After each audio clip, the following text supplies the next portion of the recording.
আজ মহাকরণে রাজ্য মন্ত্রিসভার বৈঠক অনুষ্ঠিত হয়েছে। বৈঠক শেষে এক সাংবাদিক সম্মেলনে সেই সিদ্ধান্তের কথা জানান খাদ্য পরিবহন মন্ত্রী সুশান্ত চৌধুরী।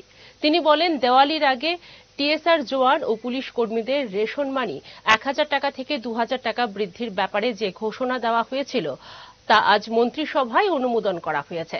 তিনি বলেন, মোট 21,794 জন টিএসআর ও পুলিশ কর্মীদের রেশন মানি গ্রেস অ্যালাউন্স 2000 টাকা করে বৃদ্ধি করার ফলে রাজ্য সরকারের প্রতি মাসে অতিরিক্ত খরচ হবে 2,17,94,000 টাকা।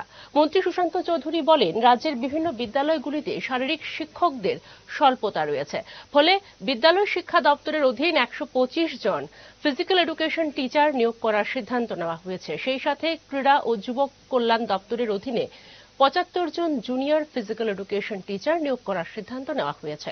পাশাপাশি তিনি বলেন, মৎস্য দপ্তরে 53 জন ফিশারি অফিসার নিয়োগ করার সিদ্ধান্ত নেওয়া হয়েছে ক্যাবিনেট বৈঠকে। টিপিএসসির মাধ্যমে সরাসরি তাদের নিয়োগ করা হবে বলে জানিয়েছেন মন্ত্রী সুশান্ত চৌধুরী। মন্ত্রী পরিষদের বৈঠকে টিএসআর এর যে 1000 থেকে 2000 টাকা যে রেশন মানি বৃদ্ধি করা হয়েছে তার অনুমোদন দেওয়া হয়েছে এবং পাশাপাশি রাজ্য পুলিশকেও যে রেশন মানি 1000 থেকে 2000 টাকা করা হয়েছে।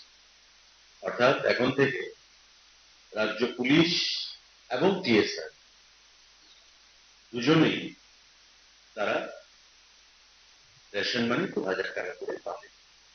আজকে মন্ত্রী পরিষদের বৈঠকে সেই সিদ্ধান্ত গ্রহণ করা। Proposal for filling up of 125 number of posts of physical education teacher। আপনারা জানেন যে আমাদের স্কুলগুলোতে ফিজিক্যাল এডুকেশন টিচার সেখানে স্বল্পতা রয়েছে। একটা হচ্ছে ইউথ অ্যাফেয়ার্স এবং স্পোর্টস ডিপার্টমেন্টের অধীনে, আরেকটা হচ্ছে স্কুল এডুকেশন দপ্তরের অধীনে। যারা ইউথ অ্যাফেয়ার্স এবং স্পোর্টস ডিপার্টমেন্টের অধীনে আছেন তাদের যে রিক্রুটমেন্ট সেটা শুরু হয় junior physical inspector, junior PI দিয়ে। আর যারা স্কুল এডুকেশন ডিপার্টমেন্টের অধীন তাদেরকে বলা হয় পিই, ফিজিক্যাল এডুকেশন টিচার।